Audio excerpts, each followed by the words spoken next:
নমস্কার বন্ধুরা, মীরার রান্নাঘরে আপনাদের সবাইকে স্বাগত। আজ বানিয়ে নেব দারুণ স্বাদের ফুলকো ফুলকো মুসুর ডালের কচুরি। খেতে দারুণ টেস্টি হয়, আর এইভাবে বানালে প্রত্যেকটা কচুরি কিন্তু ফুলবে আর খাস্তা হবে। চলুন তাহলে পুরো রেসিপিটি দেখার জন্য অনুরোধ রইল।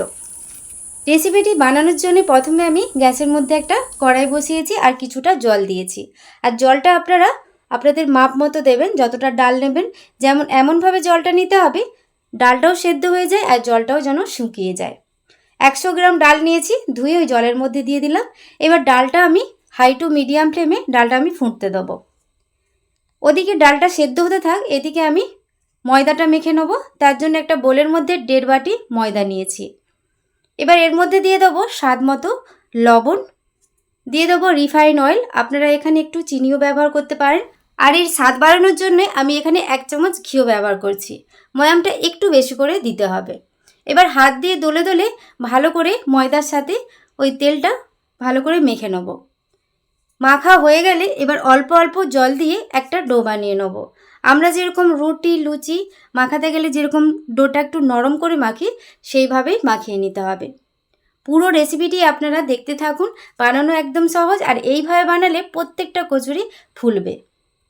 এখানে ডোটা আমার মাখানো হয়ে গেছে, ভালো করে দলে নিয়েছি। এবার এটা আমি চাপা দিয়ে 10 মিনিট রেস্টে রাখবো। এদিকে ডালটাও সেদ্ধ হয়ে গেছে। এবার এর মধ্যে দিয়ে দেবো অল্প একটু হলুদ গুঁড়ো আর দিয়ে দেবো স্বাদ মতো লবণ, দিয়ে ভালো করে মিশিয়ে নিচ্ছি। আবারও মিডিয়াম আঁচে এটা 1 মিনিটের মতো ফুটিয়ে নিচ্ছি। ফোটানো হয়ে গেলে এরকম একটু শুকনো শুকনো হয়ে গেলে এবার এটাকে নামিয়ে নেব। গ্যাসের মধ্যে আরেকটা কড়াই বসিয়েছি, দিয়ে দেবো সরষের তেল। তেলটা আমি গরম হতে দেবো। তেলটা যখন গরম হয়ে যাবে এর মধ্যে দিয়ে দেবো পেঁয়াজ কুচি। পেঁয়াজ কুচিটা দিয়ে কয়েকবার নাড়াচাড়া করে ভাজা করে নিচ্ছি।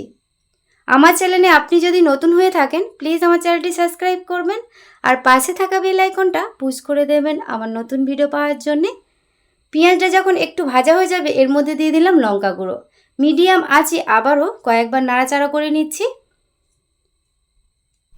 কয়েকবার নাড়াচাড়া করে নেওয়ার পর এবার এর মধ্যে দিয়ে দেবো সেদ্ধ করে নেওয়া ডাল, আর দিয়ে দেবো ভাজা জিরের গুঁড়ো। আপনারা এর মধ্যে একটু গরম মশলাও দিতে পারেন। তারপর ভালো করে মিডিয়াম আঁচে এটাকে আবারও নাড়াচাড়া করে নিচ্ছি। আর পুরটাকে আমি একটু শুকনো শুকনো করে নেব।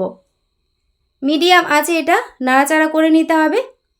ফেসবুক পেজ থেকে যদি আপনারা দেখে থাকেন প্লিজ আমার ফেসবুক পেজটা ফলো করে পাশে থাকবেন।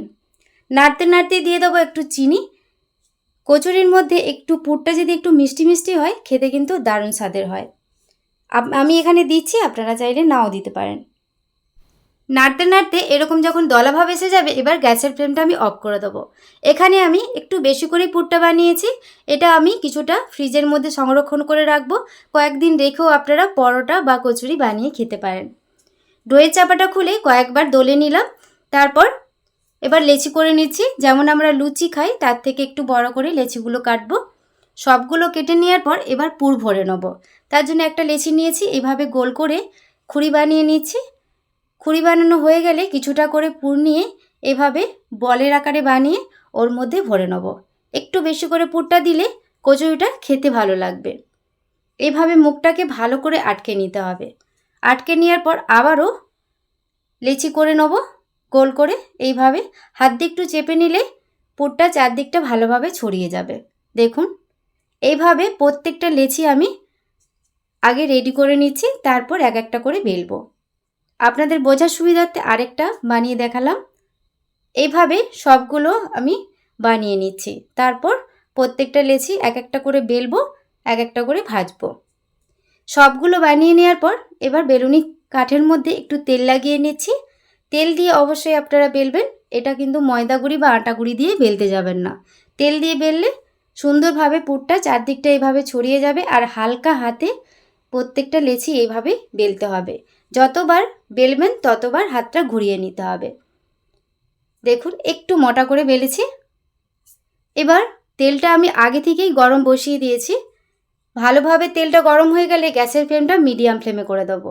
তারপর মিডিয়াম ফ্লেমেই কচুরিগুলোকে এপিট ওপিট করে ভেজে নিতে হবে। দেখুন কচুরিটা কত সুন্দর ফুলেছে। দেখুন এইভাবে বানালে প্রত্যেকটা কচুরি ফুলবে। আমি কয়েকটা ভেজে দেখাচ্ছি, প্রত্যেকটা কচুরি ফুলবে। আর বেলার সময় কিন্তু হালকা হাতে বেলবেন, আর যতবার বেলবেন ততবার লেচিটাকে ঘুরিয়ে নিতে হবে। এখানে আমি কয়েকটা ভেজে দেখাচ্ছি। আজকের এই রেসিপিটি আপনাদের কেমন লাগলো অবশ্যই কমেন্ট করে জানাবেন, আর বাড়িতে অবশ্যই বানাবেন, খেতে কিন্তু দারুণ টেস্টি হয়। প্রত্যেকটা কিন্তু কচুরি কিন্তু ফুলেছে, দেখুন এখানে আমার সবগুলোই ভাজা হয়ে গেছে।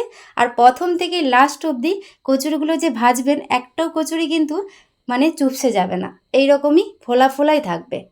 আজকের রেসিপিটি ভালো লেগে থাকলে প্লিজ একটি লাইক কমেন্ট শেয়ার করে দেবেন। দেখুন কত সুন্দর হয়েছে, দেখুন আর পুর কিন্তু ফেটে বেরিয়ে যায়নি। একটা আমি কেটে দেখাচ্ছি, ভেতরের পুরটা কতটা ছড়িয়েছে দেখুন কত সুন্দরভাবে। চলুন তাহলে আজকের রেসিপিটি এ পর্যন্তই। সবাই খুব ভালো থাকবেন, সুস্থ থাকবেন। ধন্যবাদ।